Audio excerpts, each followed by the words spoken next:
Hello student, তোমরা যারা ক্যালকাটা ইউনিভার্সিটির আন্ডারে সেকেন্ড সেমিস্টারের ছাত্রছাত্রী আছো, তোমাদের জন্য আজকের ক্লাসটা খুবই গুরুত্বপূর্ণ। আজকের ক্লাসে তোমাদের ইএনভিএস অর্থাৎ পরিবেশবিদ্যা সাবজেক্ট থেকে গুরুত্বপূর্ণ 25টা 2 নম্বরের প্রশ্ন উত্তর নিয়ে আলোচনা করব। আজকে এটা তোমাদের 2 নম্বরের প্রশ্ন উত্তরের দ্বিতীয় ক্লাস। এর আগের ক্লাসে অর্থাৎ এর আগের দিন আমি তোমাদের 25টা প্রশ্ন উত্তর আলোচনা করেছিলাম। আজকের ক্লাসে তোমাদের 26 নম্বর প্রশ্ন থেকে আলোচনাটা শুরু করব। আর তোমরা যারা আগের 25টা প্রশ্ন দেখোনি, তোমরা চ্যানেলে ভিজিট করবে, চ্যানেল থেকে তোমরা কিন্তু দেখে নিতে পারবে। দেখো, আজকে 26 নম্বর প্রশ্ন থেকে আলোচনাটা শুরু করছি। কি বলা হচ্ছে দেখো, প্রথম প্রশ্ন, অভিবাসন কাকে বলে? স্থায়ী আবাসস্থল স্থাপনের উদ্দেশ্যে বিদেশে চলে যাওয়াকে অভিবাসন বলে। নেক্সট প্রশ্ন আছে, অরণ্য বা বন সংরক্ষণ আইন কবে প্রণয়ন করা হয়? সালটা হচ্ছে দেখো 1980 সালে। পরের প্রশ্ন আছে, অরণ্য বা বন সংরক্ষণ আইন কত সালে সংশোধন করা হয়? 1988 সালে। নেক্সট প্রশ্ন, কত সালে কনভেনশন অন বায়োলজিক্যাল ডাইভার্সিটি সম্মেলন অনুষ্ঠিত হয়? অ্যান্সার হচ্ছে দেখো 1992 সালে ব্রাজিলের Rio de Janeiro convention on biological diversity সম্মেলনে হয়। পরের প্রশ্ন, ভারতে কবে পরিবেশ সংক্রান্ত গ্রিন বেঞ্চ গঠিত হয়? সুপ্রিম কোর্টের নির্দেশে 1986 সালে ভারতে গ্রিন বেঞ্চ গঠিত হয়। পরের প্রশ্ন আছে, গ্লোবাল ওয়ার্মিং কি? গ্লোবাল ওয়ার্মিং দেখো পৃথিবীর, দেখো অ্যান্সারটা দেখো, পৃথিবীর গড় উষ্ণতা ক্রমবর্ধমান অবস্থাকে গ্লোবাল ওয়ার্মিং বলে। তারপরের প্রশ্ন আছে দেখো, কিয়োটো প্রোটোকল কবে, কোথায়, কেন সম্পাদিত হয়? 1997 সালে জাপানে কিয়োটো শহরে বিভিন্ন দেশে কার্বন নির্গমন হ্রাসের বিষয়ে যে অঙ্গীকার করে তাকে কিয়োটো প্রোটোকল বলে। কিয়োটো চুক্তির অঙ্গীকার কী ছিল?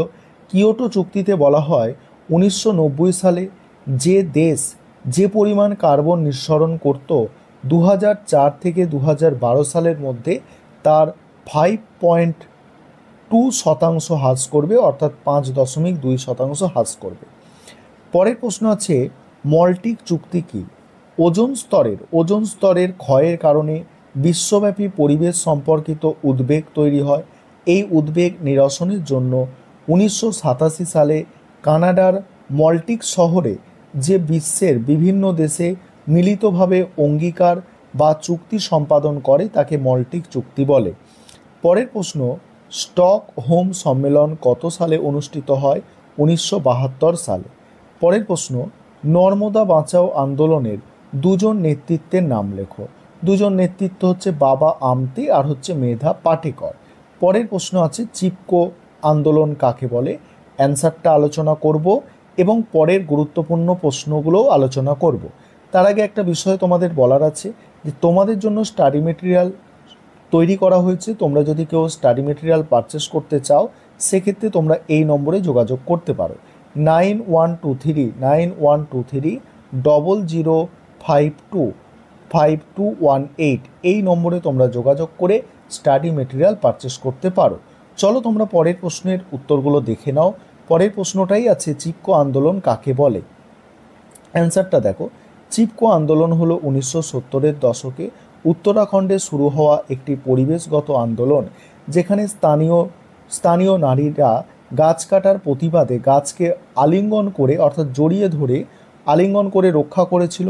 এই আন্দোলন বন সংরক্ষণ বা পরিবেশ সুরক্ষার প্রতীক হিসাবে পরিচিত। পরের প্রশ্ন আছে দেখো, চিপকো আন্দোলনের যে কোনো দুজন নেতৃত্বের নাম লেখো। চিপকো আন্দোলনের দুজন নেতৃত্ব হলেন সুন্দরলাল বহুগুণা, গৌরী দেবী। পরের প্রশ্ন কি আছে দেখো, পরের প্রশ্ন হচ্ছে, বিসয়ী আন্দোলন কবে কার নেতৃত্বে হয়েছিল? বিসয়ী আন্দোলন হয়েছিল 1970 সালে যোধপুরে এবং এর নেতৃত্ব দিয়েছিলেন অমৃতা দেবী। পরের প্রশ্ন হচ্ছে, দুর্যোগ কী? দুর্যোগ হলো ভূপৃষ্ঠে বা ভূ অভ্যন্তরে সৃষ্ট ক্ষতিকারক আকস্মিক ঘটনা। পরের প্রশ্ন, বিপর্যয় কাকে বলে? বিপর্যয় হলো এমন একটি অনাকাঙ্ক্ষিত বহুমাত্রিক ঘটনাকে বোঝায় যা সামাজিক, অর্থনৈতিক, প্রাকৃতিক পরিবেশের একটি মারাত্মক খারাপ প্রভাব ফেলে। পরের প্রশ্ন আছে, দুর্যোগ ও বিপর্যয়ের মধ্যে একটি পার্থক্য।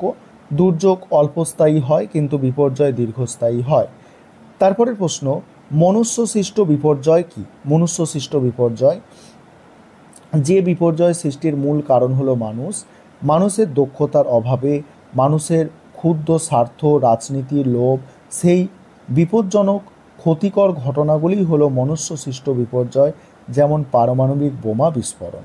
তারপরে দেখো, পরে আছে মনুষ্যসৃষ্ট বিপর্যয়ের দুটি কারণ।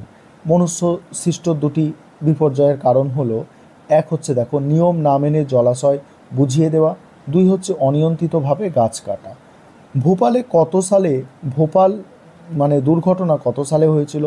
1984 সালে 3রা ডিসেম্বর ভারতের অঙ্গরাজ্য মধ্যপ্রদেশের ভোপাল শহরে ভোপাল দুর্ঘটনা হয়েছিল। পরের প্রশ্ন, জনস্বল্পতা কী?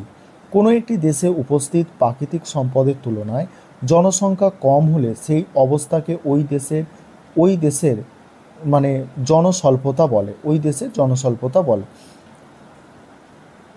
পরের প্রশ্ন আছে, আদমশুমারি কী? কোনো স্থানে কোনো সময়ের জনসংখ্যা সম্পর্কে বিজ্ঞানসম্মত পদ্ধতিতে তথ্য সংগ্রহ, লিপিবদ্ধ করা এবং ওই তথ্য বিশ্লেষণ করার কাজকে আদমশুমারি বলে। ভারতে প্রথম কবে জনগণনা করা হয়? ভারতে প্রথম বিজ্ঞানসম্মতভাবে জনগণনা হয় 1981 সালে।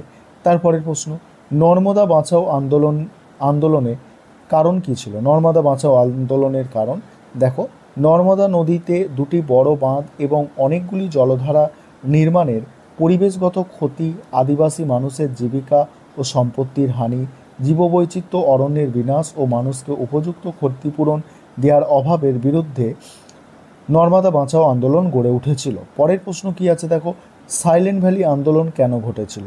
সাইলেন্ট ভ্যালি আন্দোলন 1970 এর দশকে কেরালায় ঘটে।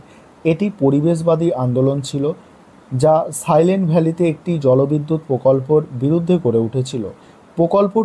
প্রকল্পটি বনের জীববৈচিত্র্য ও বিরল প্রজাতির ধ্বংস করতে পারে এই আশঙ্কায় স্থানীয়রা এবং পরিবেশবিদরা এর বিরোধিতা করেন। এর পরের ক্লাসে তোমাদের আরও আমি প্রশ্ন উত্তর আলোচনা করব, 2 নম্বরের প্রশ্ন উত্তর আলোচনা করব, তোমাদের সমগ্র সিলেবাস থেকে বেছে বেছে গুরুত্বপূর্ণ প্রশ্ন আরও আলোচনা করব। তোমরা যদি পরের ক্লাসগুলো দেখতে চাও অবশ্যই সেটা কমেন্টে জানাবে। পরে কিছু কোয়েশ্চেন আছে, সেগুলো আমি আলোচনা করব পরের ক্লাসে।